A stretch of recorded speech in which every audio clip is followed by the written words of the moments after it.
Yes, we're back with more My Furry Protogen. I hope you guys are having a fantastic day. I'm excited to figure out where this story goes because it finally feels like we're like finally getting to the end of where this is all leading up. We've officially stopped the virus on the previous planet, and now we're finding out we might have another one here on a desolate planet. So I'm excited to figure out where this is going to go. Thank you everybody so much for watching. If you do like this series, make sure to leave a like down below and also comment your favorite part of this series so far. Try not to leave any spoilers in the comments there. And remember to smash that subscribe button. I think every time I say subscribe to the channel, it like leaves a little rainbow rim around the subscribe button. Maybe that's the like button, like this video. I need to stop. Oh. Okay, so truth be told, it's been a few months since I played this game. I told you guys I would dedicate myself to finishing this series now with My Furry Protogen 3 coming out, but also wanted to remind you guys that we have a ton of JUNO merch available over on Blue Screen Apparel right now, and some Xena merch to celebrate My Protogen Engineer. So if you guys want to check out some of the merch, go to www.bluescreenapparel.com. A link will also be in the description below. Your support helps support the channel and Dirty Fox Games for their future videos, so consider checking it out. That being said, we're on a familiar purple planet with a purple glow. Well, desert planet with a purple glow. I don't know what the purple glow means. Is that atmosphere? Let's find out where that's gonna go. Oh, they're still burning purple. What are we burning purple? What's burning purple? Remember I told you that everything in that cave was red? At that time, the devices were already in a stage of high activity. Yeah, but I'm not 100% sure that that's the same case here. We approached the device at the usual distance, but immediately felt a rush of weakness, as if someone had pressed a button. Uh-oh. My legs gave out, and JUNO, despite her armor and strength, felt it too. She was ahead, so when I saw her start to lurch sideways too, I managed to grab her arm and pull her back to a somewhat safer distance. Uh-oh. It's got a magical force field of wonky energy it's throwing out there. I don't know, man. Like, these devices have always been sort of mysterious. I'm sure whoever's placing them knows now that we stopped the one planet from exploding. I'm sure they know that we're trying to stop them, so maybe something's happening. I don't know. My immediate thought goes to radiation. Who'da thunk? We fell to the ground in the dense sand trying to catch our breath. What the hell was that? Did you feel it too? Yes, the radiation level of the device is so strong at a great distance, far greater than before, just like Pixie warned us. Aha! I knew it. Radioactivity. I know a thing or two about radioactivity. What was the meaning of all this? Where did the power come from? I don't understand. We need to shut this thing down fast.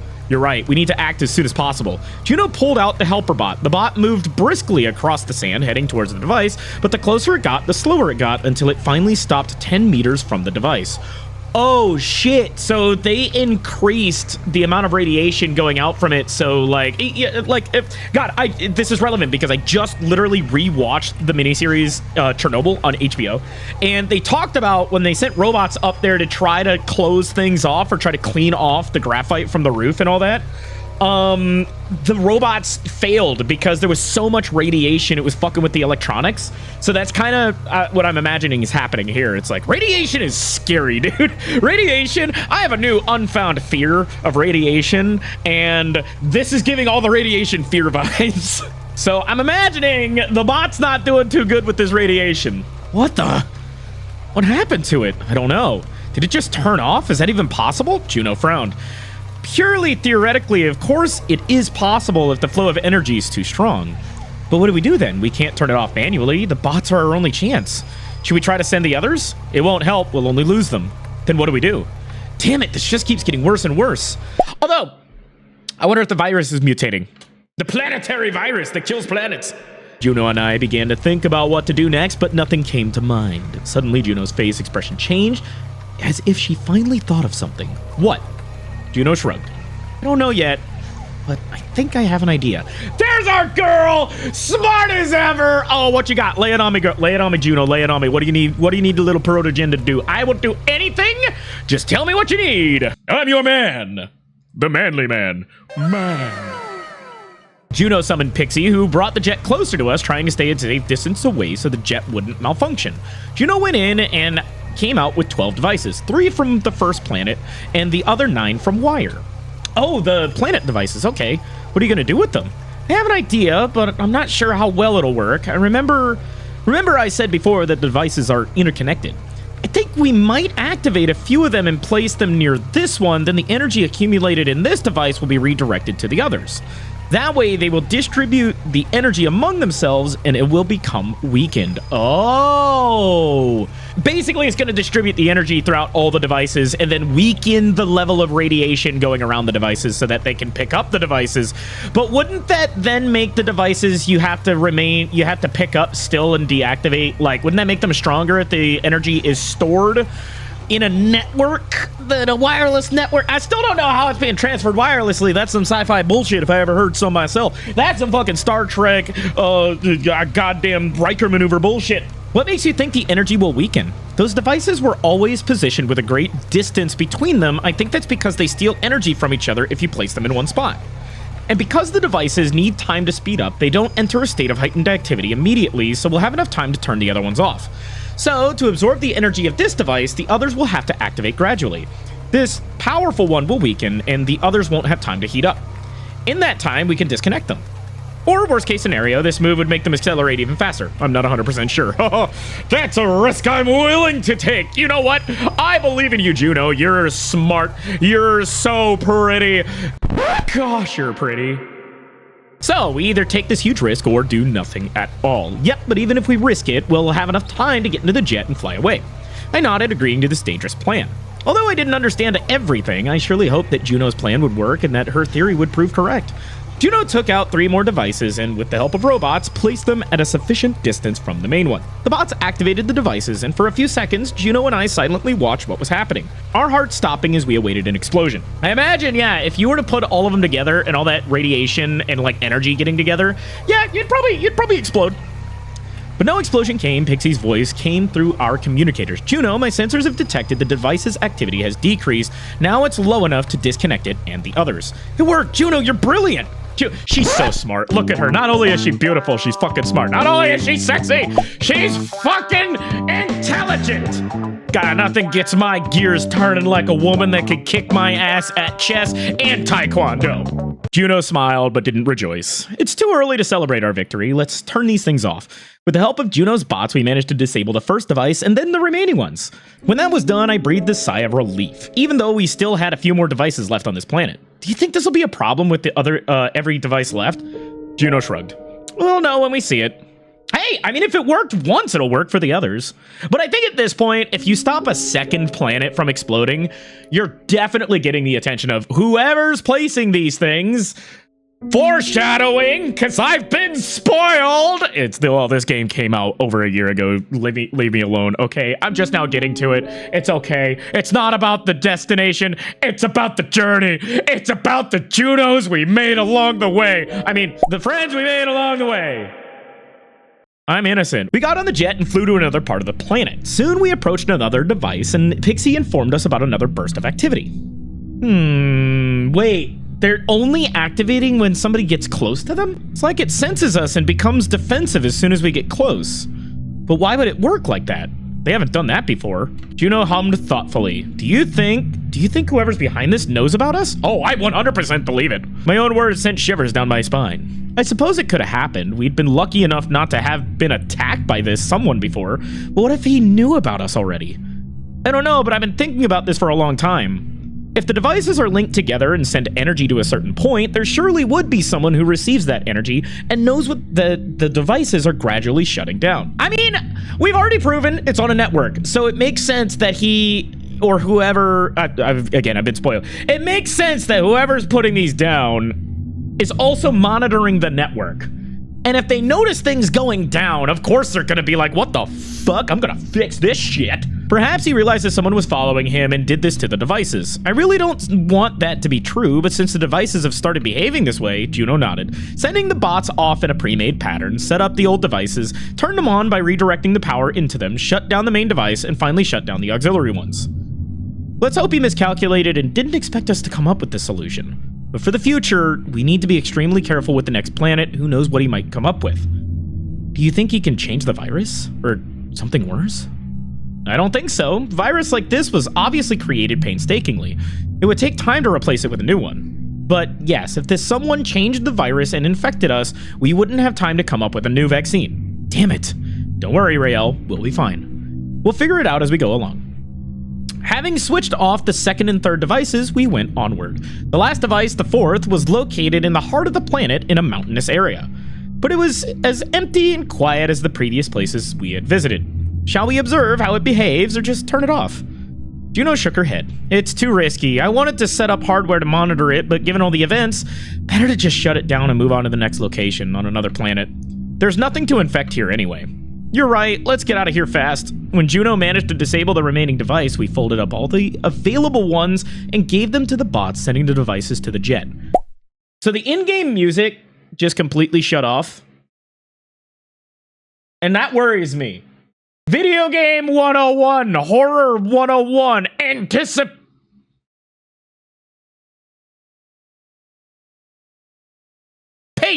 Once we were in the middle of the mountains, JUNO and I took another look around. Oh, the music back. Okay, well, nothing to worry about. She's happy, I'm happy, you're happy, we're all happy!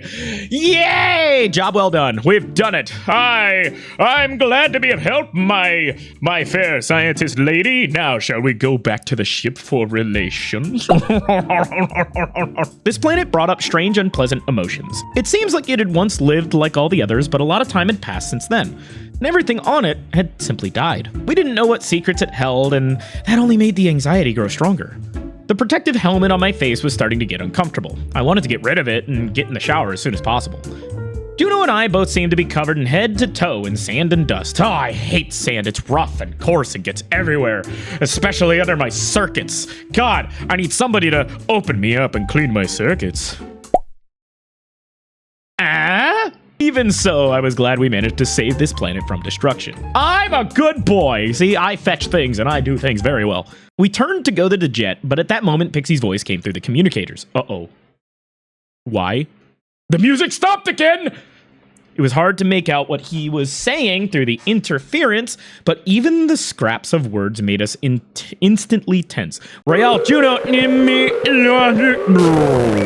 uh-oh, he died. Pixie? What? We can't hear you! Everything went silent, and the communicator, wheezing with interference, turned off. JUNO and I looked at each other, not knowing what it was. Oh shit. Pixie had obviously wanted to warn us of something important. Why had the connection cut out in the first place? What the? Something's here! Oh shit! Wait a second! Were the devices a trap? Oh no! JUNO, hide! I'll protect you! With my thumbtack and my cape made of napkin scraps! I am the mighty Mouseketeer, here to save you! At that moment, goosebumps ran up my spine. The feeling was hard to describe. My whole body tensed, the hairs stood up on end, alert for danger. Oh shit, that's my fucking proto sense, dude. You think you got spidey sense? Nah, you can't beat my proto sense. I got fucking sensors in my ass! Everything was screaming inside me just to run. JUNO turned around and froze. I turned with her, and there was something standing where we'd left our jet. What? What the fuck? Uh-oh, what's there? I didn't realize what it was at first. It was someone tall, big, wearing a long black hood, covering his face and body. Oh my god, is this him? Is this the guy? Is this the guy I have to kick? Is this the guy I have to beat the tar out of? Yeah, see, come here, I'll beat you up, and I'll take your name, and I'll defend my maiden JUNO. I don't think this is gonna end the way you want it to, buddy. My heart raced in my chest, my blood boiling in my veins, my legs began to tingle, and I wanted to run to get out of there as fast as I could. What kind of aura does this guy have? He's like got Ichigo levels of spiritual pressure. It just shows up where the ship was and then makes me want to just run the fuck away, even though I've been training for this moment for God knows how long. Years? Oh! Wait! Wait a second, why do you have a chest diamond? You're giving everybody with a chest diamond a bad name, dude! What an interesting meeting this turned out to be. His voice was very heavy, muffled, and clearly male. JUNO immediately grabbed her rifle, pointing it at the unknown man. Raeal, be careful. Try to run to the jet as soon as possible. I couldn't say a word, couldn't even move. I felt like I was glued to the ground. But even if I could move, I wouldn't run. How could I leave JUNO alone? Holy fuck, we finally get to see who the fucker is. Holy shit, I have never been so excited in a porn game. There's no reason a porn game should be giving me this level of fucking hype. Holding the stranger at gunpoint, Juno shouted, "Who are you? What do you want?" The creature didn't move. It lifted its arm and pulled the hood off its head, giving us a view of the helmet. That's such a badass design. Hey, buddy! I see you have abs, but they're not as good as Juno's abs. So, you mind not posing anymore? Mind not being a poser? For a few moments, a surprised expression froze on Juno's helmet. Uh-oh. Wait, does she know who he is? Juno, is he just like you? A protogen? Juno didn't answer, but she didn't need to. It was clear enough that the creature in front of us was a protogen. Oh, shit! To be honest, I did not expect you to be able to handle my devices on this planet. You surprised me. Are you the one behind this? Answer me! Juno stepped forward threateningly, still holding her rifle ready to shoot. I think you've already figured that out, right? You're pretty smart. I'll give you credit for that. Why are you doing this? What do you want? The protogen didn't answer, looking at Juno with a studying gaze. You did pretty well with your investigation, NV0903. I didn't think anyone would pay attention to my humble activities here, let alone interfere. Is that why you chose this galaxy? So no one would investigate your atrocities? Atrocities? I wouldn't call it that. I just borrowed some energy from our universe. There's nothing atrocious about that. You destroyed entire planets. You've killed life on them. You've destroyed entire civilizations. So, what is it to you, Protogen? As if I should even address you as such. You're not even a Protogen. I frowned as I listened to their conversation. The angry determination on Juno's helmet was replaced by a surprise for a second, but she pulled herself together. She's not a Protogen? Oh, hold up. Wait a second. Take a step back a second for me real quick. She's not a Protogen? What? What are you about? Huh? Have I been lied to this entire time? My sweet, my love Juno, are you not who you say you are? I will destroy you. You deserve to be punished for what you have done. What? With a roar, Juno rushed at him, firing her rifle at the Protogen. But the shots did not do any harm. To our surprise, they shattered against an invisible barrier, and the Protogen remained unharmed. Dude, that fucking smug-ass smile in your fucking earpiece, dude. I think he's using the energy as a shield. Oh shit, wait a second. Hold on. Don't tell me that fucking diamond in his chest is holding the fucking energy he's getting from the planets. Because, fuckers, that's my diamond! That's what my diamond's supposed to do! Wait! I'm not the villain! My diamond holds energy! You're giving everybody with a chest diamond a bad name! Juno froze, but quickly pulled herself together, still holding the rifle in her sights.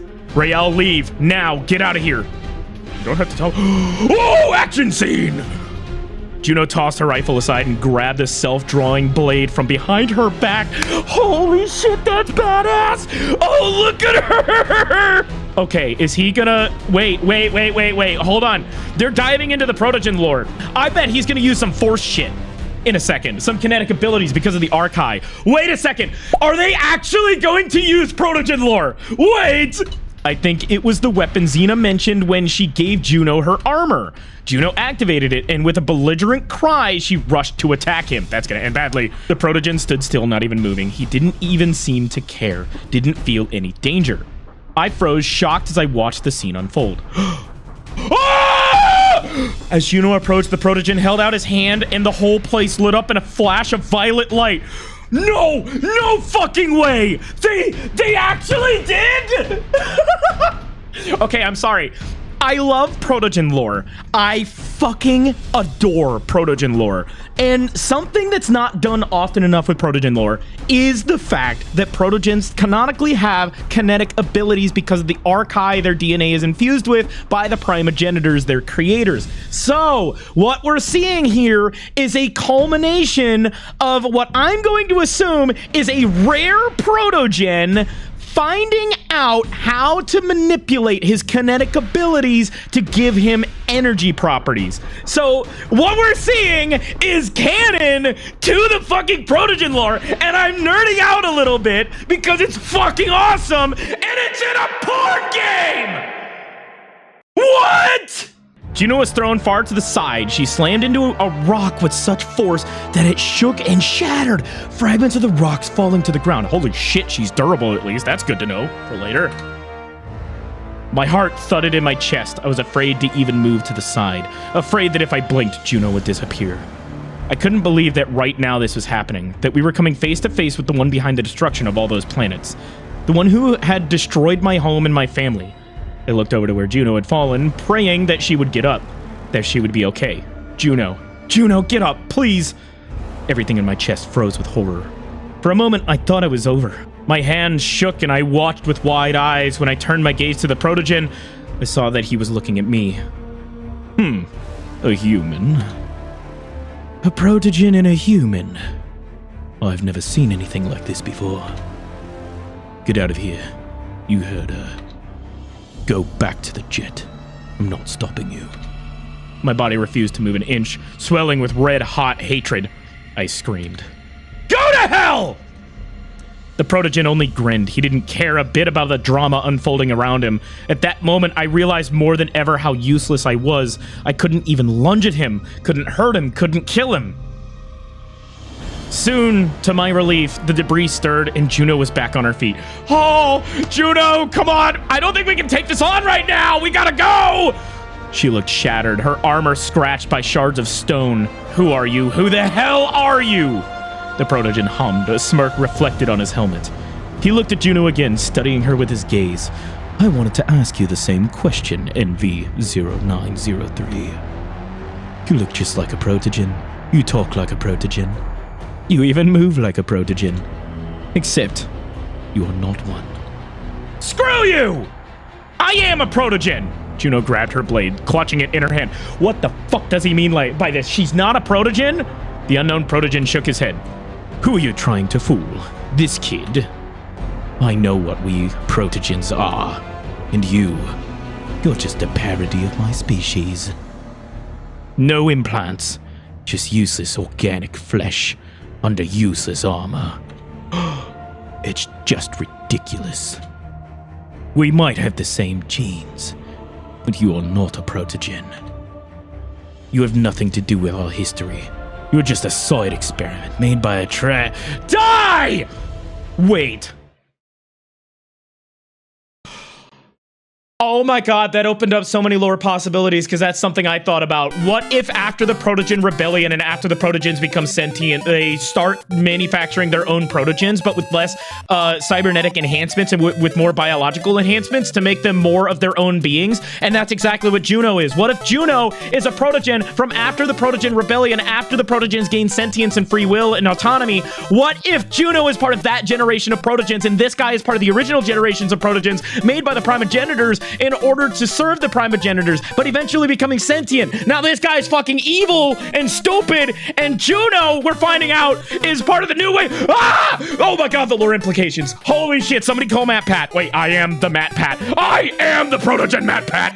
I'm gonna have a video about this because holy fucking shit. The lore implications in this story alone that could apply canonically to the Protogen Zor, Zenith's Outer Reach lore is kind of fucking insane with all this going on. I'm nerding the fuck out right now. I'm sorry, but this is cool. Without waiting for any kind of response, JUNO rushed at the Protogen with a different attack, and yet she failed to even get close enough to strike him. No!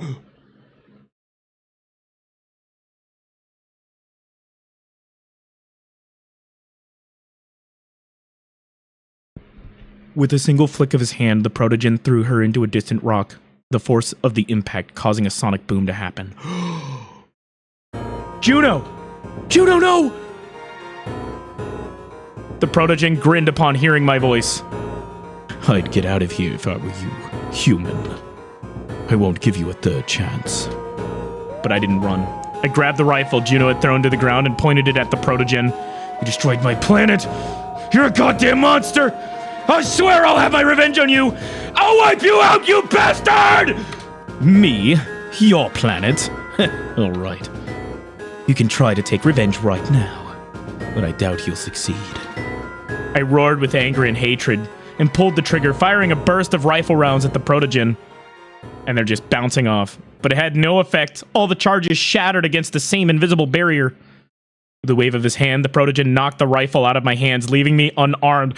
They're using the Archive ability! Oh my fucking god! Why are you doing this? What do you want? Tell me!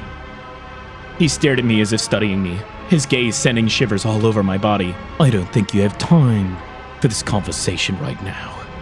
I gotta fix his voice. He keeps slipping between Australian and British. I gotta figure out. Maybe I'll go for some Black Butler shit. I don't know. I don't think you have the time for this conversation right now. You have a rather interesting friend, but I'd hurry up if I were you. She doesn't have much time left. What? Save her. I'll let you get out of here. I won't finish her, and I won't destroy you. Let that be a lesson to you. But give me all that you have collected. What? All right, I'll go and take them myself. Oh! From now on, keep your nose out of other people's business. The Protogen turned around, and in the blink of an eye, he was gone in a purple flash. My heart was beating so fast that it seemed to be the only thing I could hear in my chest. Without thinking twice, I rushed to Juno's side. She was lying under the rubble, and I instantly began to remove the debris. My arms tired quickly, the rocks were quite large. I fear I had come to the rescue too late. But Juno was still alive. Intruder alert, As soon as the Protogen was gone, the connection with Pixie was restored. Stop that.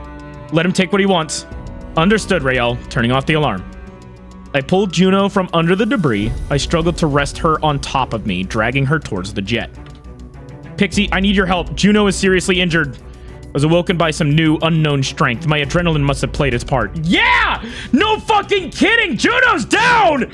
I didn't remember how I dragged Juno to the jet or how I'd gotten her inside. Her armor was badly damaged and blood was trickling from underneath down her body. Holy shit! God, no, Juno, no! Raeal, you need to follow my instructions. I'll help you treat her wounds. First, take off her armor. Following everything Pixie said, I carefully removed Juno's armor and began treating her wounds with a special solution from the medbay. I was scared. It seemed that any awkward move I made would cost Juno her life. I could barely control my own hands, they were shaking, and everything was swimming in front of my eyes. Tears from stress, fear, fatigue. Finally, Pixie announced that we could leave Juno to rest for the time being. I couldn't leave her, so I stayed in the sickbay, sitting next to her, holding her hand in mine. My head was still a mess, and I couldn't even bring myself to drink water, though my mouth was dry. Pixie reassured me in his usual manner, telling me that Juno's vitals were normal and I could go rest. But could I rest while Juno was in such a state? The events that had unfolded on the planet were still replaying in my head. I couldn't get rid of them, couldn't block them out. I wanted it all to disappear from my head, but no. All the thoughts, all the images, all the pictures were firmly embedded in my mind, not wanting to leave. Raeal, Juno will be fine. You need to shower and rest. For now, I've left the ship orbiting planet SR00845. If you want to set a route, just let me know. Yes, Pixie, thank you. You're welcome, Raeal. My mind was such a mess right now, I could barely think straight, but I had to know what that son of a bitch stole from us. Pixie, what did he steal from us? The intruder only stole the devices we have collected. Should I play the camera recordings? No, that's not necessary. Despite Pixie's words, I didn't move, remaining seated next to Juno, watching her chest rise and fall. She was alive, and nothing else mattered right now. What mattered was that she was alive. The next day. Holy fuck, dude!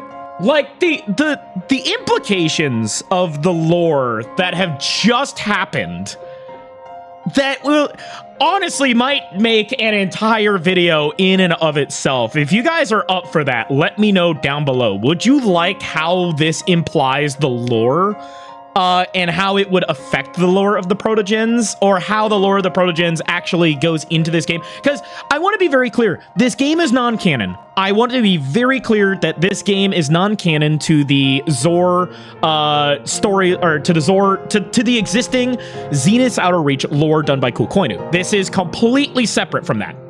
However, there are little parallels that I'm finding are actually fucking cool, and I have to give props to DuskAngelDragon for making a game about protogens, and originally starting as a porn game, to actually implementing the lore of the protogens to fucking write their story in a way that's so fucking captivating. Like, I started playing this game because, haha, funny fucking protogen sex game. I'll play it as a one-off on a joke. And it has exploded to this point. Holy fuck, dude. I am so excited to get into the next chapter. But for now, that is where we have to leave it today. Thank you, everybody, so much for watching. If you did like this video, make sure to leave a like on the video. Make sure to subscribe so you don't miss out on the next one. And tell me what you think of this episode. Tell me what you think's going on with the guy. If you know what's going on with the guy, don't tell me. But I'm thoroughly impressed with this. I am thoroughly impressed at how deep these guys are going into the lore. So, but yeah, that's it. I will see you guys in the next video. Bye-bye. Wagga, wagga, wagga, wagga, wagga, wagga, wagga, wagga, wagga, wagga.